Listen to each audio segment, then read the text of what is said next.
নমস্কার, আপনারা দেখছেন এখন দাসপুর বার্তা। নিখিল ভারতবঙ্গ সাহিত্য সম্মেলনের বার্ষিক সভা ঘাটাল শাখার 24শে মে রবিবার এই সম্মেলনটি হয়েছে ঘাটাল কুশপাতার দাসভবনে। এদিন ঘাটাল শাখার অ্যাডহক কমিটির আয়োজিত এই সভায় পৌরোহিত্য করেছেন সাহিত্যসেবী তারাশঙ্কর দাস বৈরাগী।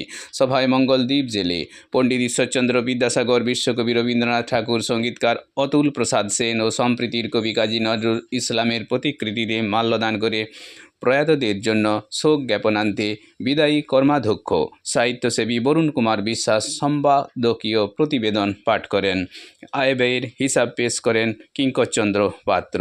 এর উপর আলোকপাত করেন অসিত কুমার ভূঁইয়া, দেবাশিস মাইতি, সুব্রত কুমার বুড়াই, তারাপদ চ্যাটার্জি প্রমুখ ব্যক্তিবর্গ।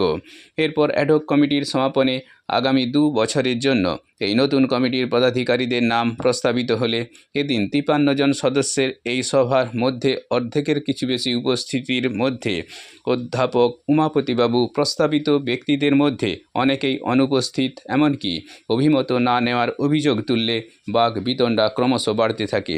অবশেষে প্রধান উপদেষ্টা সাহিত্যসেবী মানিকচন্দ্র দোলইয়ের হস্তক্ষেপে এদিন নতুন কমিটিতে সভাপতি তারাশঙ্কর দাস বৈরাগী, সহসভাপতি দেবাশিস মাইতি ও হরগোবিন্দ দোলই, কর্মাধ্যক্ষ বরুণ কুমার বিশ্বাস, সহযোগী কর্মাধ্যক্ষ উজ্জ্বল চৌধুরী, পত্রিকা সম্পাদক সমরেন্দ্রনাথ আদক ও অধ্যাপক উমাপতিবাবু, কোষাধ্যক্ষ কিঙ্করচন্দ্র পাত্র, হিসাব পরীক্ষক মানস কুমার মান্না, প্রধান উপদেষ্টা মানিকচন্দ্র দোলই, জয়দেব ঘোড়া ইত্যাদি পদাধিকারীগণ উপস্থিত। রাজ্য সচিব পর্যবেক্ষক প্রণবেশ দাস কর্তৃক উপস্থাপনে উপস্থিত সদস্যবর্গের সর্বসম্মতিক্রমে অনুমোদিত হয়েছে। আগামী দিনে এই সংস্থার আরও উত্তরোত্তর শ্রীবৃদ্ধি কামনা করে ঘাটালে রাজ্য সম্মেলনের প্রস্তাব সহকারে এদিনের বার্ষিক সভা ধন্যবাদ জ্ঞাপনে সমাপ্ত হয়েছে। ঘাটাল থেকে রিপোর্টে Shyam Sundar Dolui. Like and follow with subscribe এখন দাসপুর বার্তা। এই দাসপুর বার্তায় যুক্ত হন, আলোর পথে এগিয়ে চলুন।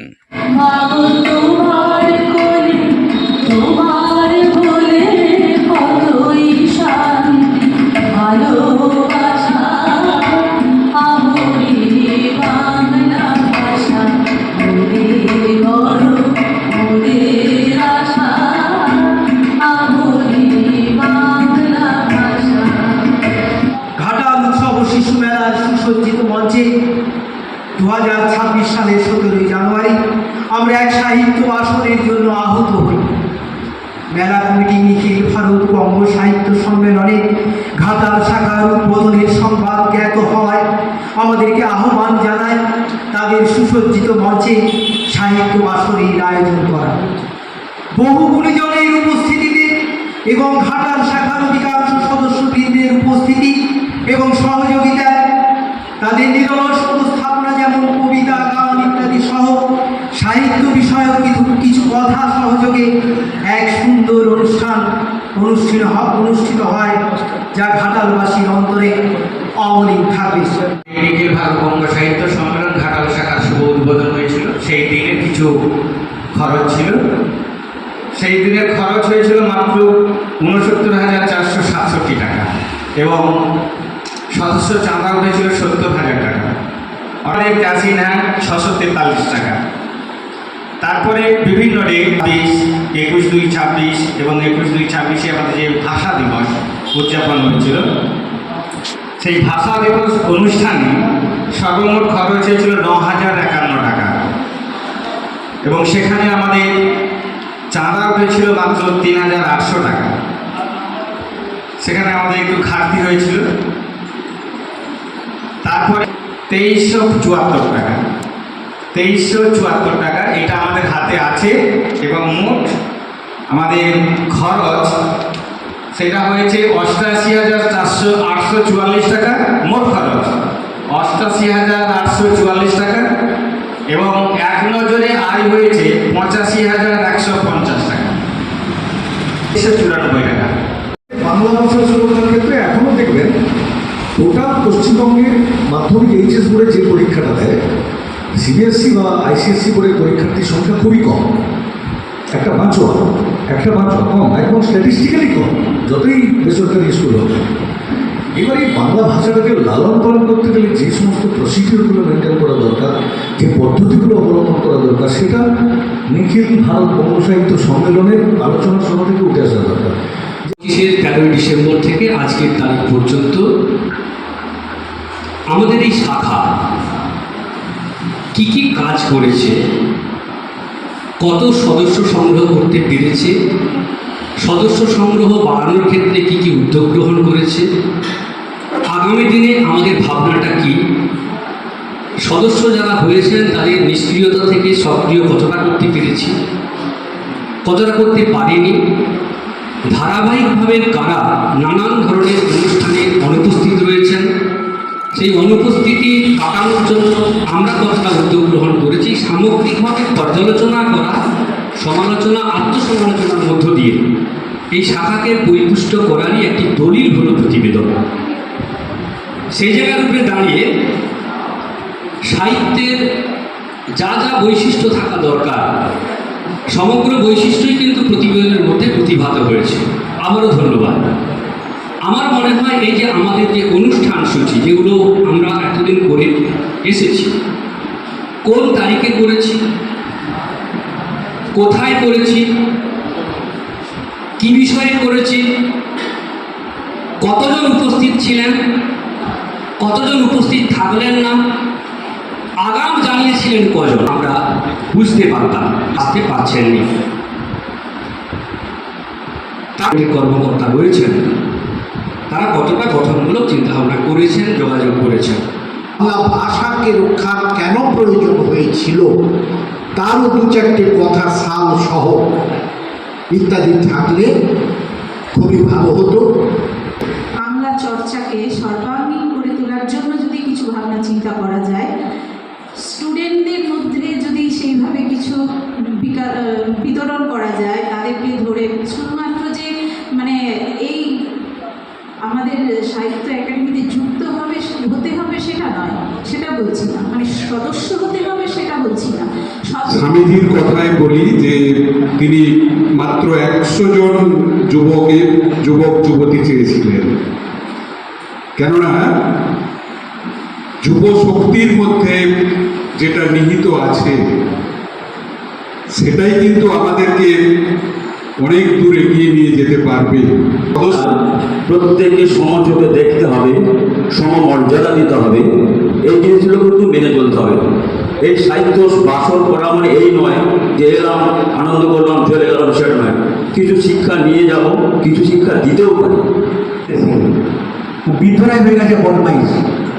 কারণ হচ্ছে আমি দেখছি আমার পাশে হাই স্কুলে টিচারি করছেন, প্রাইমারি স্কুলে টিচারি করছেন, তারা তার ছেলে মেয়েকে তার স্কুলে না পড়িয়ে সে প্রাইভেট কলেজে ইংলিশ মিডিয়ামে ছাত্রদেরকে পৌঁছে দিয়ে চলে যাচ্ছে। এই যে অব্যবস্থা, আমার মনে হয় এটা একটা বিরাট কারণ, যার জন্য বন্ধ করার চেষ্টা আমরা মোটেই করছি। আর একটা কথা বলছি, উনি যেটা ভুল করেছেন আমি বলে আপনার জায়গায় বসে পড়েছি, সহমত না হওয়াটাই স্বাভাবিক, সেটা কিন্তু হেলদি। আমি বলছি না খারাপ, সহমত না হওয়ার জন্য আপনারা একবারে 9টা লোকের কমিটি, তিনটে, একটা প্রেসিডেন্ট, তিনটে ভাইস প্রেসিডেন্ট, 4টে, একটা সেক্রেটারি, একটা ট্রেজারার, 6টা দাঁড়ান, আর একটা সম্পাদক হচ্ছে পত্রিকার, একটা সম্পাদক হচ্ছে সাংস্কৃতিক, 8টা। আপনারা 8টা লোক কাকে চাইছেন সেটাই বেছে আমাকে দিয়ে দিন, আমি বললাম তো বসছি। এবার আমি ওকে টালি করে নেবো, যেটা কমন হয়ে যাবে বাদ দিয়ে দেবো, হয়ে গেছে। আর যেটা কমন শুনলেন বললেন সেটা হাত তুলে বলবো, এই নামটাকে সমর্থন করছে বলুন, আর এই নামটাকে সমর্থন করবো, এর বেশি হবে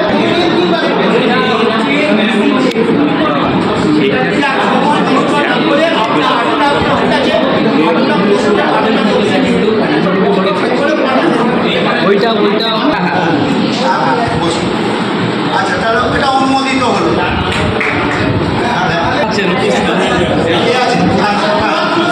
তাহলে 3 জন 6টা পারবো না রে ভাই। আপনারা প্লেসমেন্ট দেবেন না, আপনারা প্যানেল দেবেন না, তাহলে নির্বাচন বন্ধ করতে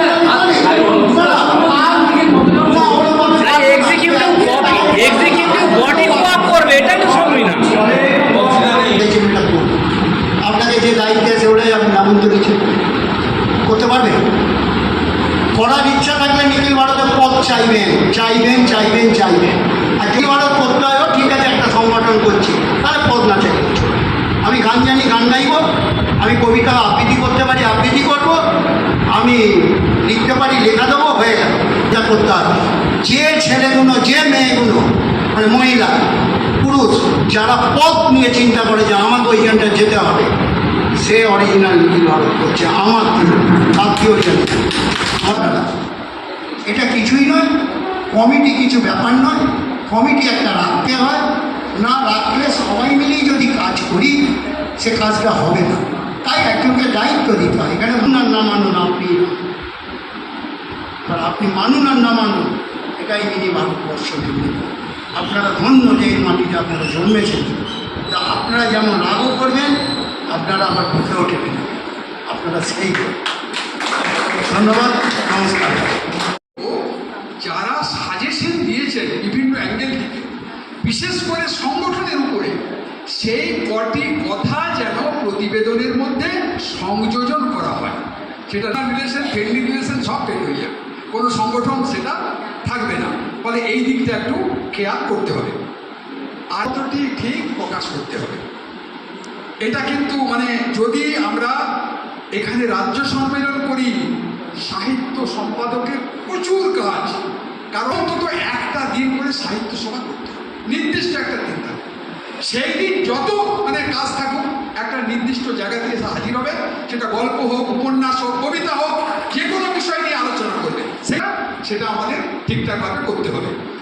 সম্মেলন, কেন্দ্রীয় সম্মেলনের যে প্রতিনিধি এখান থেকে যাদের পাঠানো হবে তাদের একটু উপস্থিত হতে হবে। সাহিত্যের যে কৃতিত্ব, ধরুন কোনো বিশিষ্ট মানুষ আছে, প্রশান্ত বাবুর মতন মানুষ, সেই সমস্ত জ্ঞানী গুণী মানুষদের সম্বর্ধনা জ্ঞাপন করা। স্বভাবতই আমাদের দায়িত্বটা অনেক বেশি। আমাদের আচার আচরণ এবং সাহিত্য সাধনার মধ্যে সেই জিনিসটা ফুটে উঠবে, সেরা সাহিত্য বেরিয়ে আসবে। প্রত্যেকের মধ্যে আমরা সম্প্রীতি বজায় রেখে আমাদের ঘাটতি যেখানে আছে, যারা বয়োজ্যেষ্ঠ আছেন, যারা সাহিত্য, কবিতা, সঙ্গীত ইত্যাদিতে পারদর্শী, তাদের সাহায্য নিয়ে প্রতিনিয়ত আমাদের সহায় করতে নিজেদেরকে শান্ত করবো, নিজেদের লেখাপড়ার মান আমরা উন্নত করব এবং ঘাটাল শাখা পশ্চিমবঙ্গের তা ভারতবর্ষের একটা অন্যতম শ্রেষ্ঠ শাখা হয়ে উঠবে।